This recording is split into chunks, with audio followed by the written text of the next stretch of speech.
प्रथम मंडल प्रथम अध्याय। अंतर्मुख सुरती भई मोह शोक संताप, दृश्य दंड विपदा गई विघ्न छादे दित माप। भाष्य। अंतर्मुख सुरती के प्रवेश होने पर मोह शोक संताप और प्राकृतिक समस्त दृश्य एवं त्रिगुणों का दंड उपद्रव शांत हो जाता है तथा भीतरी समस्त ढकी हुई विघ्नें नष्ट हो जाती है।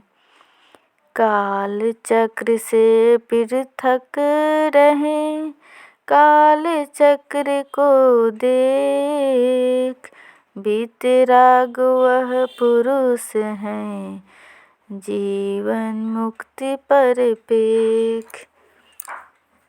भाष्य। विहंगम योग अभ्यास द्वारा अंतर्मुख सुरती के प्रवेश होने पर सब द्वंद्वों का नाश हो जाता है और वह वितरागी पुरुष जीव मुक्ति के सूक्ष्म अंतर्दृष्टि को प्राप्त होकर प्राकृतिक चक्र से पृथक हो संसार चक्र को देखता है। जीव मुक्त योगी को बाहर भीतर सब दृश्यों का स्पष्ट ज्ञान हो जाता है और वह प्राकृतिक चक्र माया परिणाम से छूट जाता है और अपने को प्राकृतिक से भिन्न स्वरूप में प्राप्त होकर अलग काल चक्र को देखता है। अर्थात जीव मुक्त योगी अपने चेतन स्वरूप से परमानंद की प्राप्ति होने पर अपने को पृथक काल चक्र को देखता है। सृष्टि चक्र देखत रहे आप चक्र में नाही, धीर पर बुध यह आत्मा दुर्लभ है जग माही। भाष्य। जीवन मुक्त ज्ञानवान योगी अपनी शुद्ध भूमि में बैठकर संसार के सारे कार्यों को करता है और उससे ज्ञान युक्त योग कला से असंग जल कमलवत संसार से पृथक रहता है। संसार चक्र को देखते हुए अपने साक्षी मात्र हो उससे अलग रहता है। ऐसे जीव मुक्त असंग योगी संसार में निर्लेप होकर परमानंद का उपभोग करते हैं।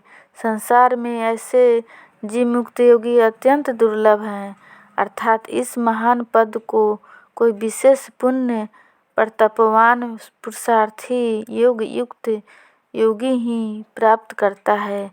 इस पद में जीव मुक्त योगी का लक्षण बतलाया गया है। केली चक्र जो चढ़ते हैं चक्र फेर में धाय, देव सदा फल पृथक हैं दर्शक मोह न पाए। भाष्य। इंद्रिय भोग विषय प्रवाह में बहने वाला अजितेंद्रिय पुरुष बार बार विषय प्रवाह में बढ़ता हुआ अपने जीवन को अशांत किए रहता है, परंतु वितरागी जीव मुक्त योगी संसार विषय राग प्रपंच वासना से पृथक रह संसार दृश्य का दृष्टा संग होकर मोह फांस में नहीं फंसता है। जैसे भूमि की आकाश को गंदला नहीं करता, उसी प्रकार प्राकृतिक इंद्रिय के कर्म योगी को मोह पास में नहीं बांधते। जीव मुक्त योगी मोह शोक नहीं करता, वह इंद्रिय कर्मों का अकर्ता होकर संसार के प्रवाह को देखता हुआ अपनी आत्मरति में निमग्न रहता है। उससे प्रकृति अपने स्वरूप में नहीं बांध सकती। यही जीव मुक्त योगी का स्वरूप है। योगी में माया मोह कलमश की प्रतीति नहीं होती। वह प्रकृति के समस्त बंधनों से मुक्त रहता है। वह प्रकृति के समस्त कर्मों को असंग अवस्था में ही प्राप्त करता है, इसलिए मोह शोक से दूर रहता है। प्रकृति भोग है और आत्मा भोगता है। वास्तव में जिसके अधीन मन बुद्धि प्राण रहते हैं वही इन वशवर्ती कारणों से प्राकृतिक कार्यों के भी शुद्ध रूप से करता है।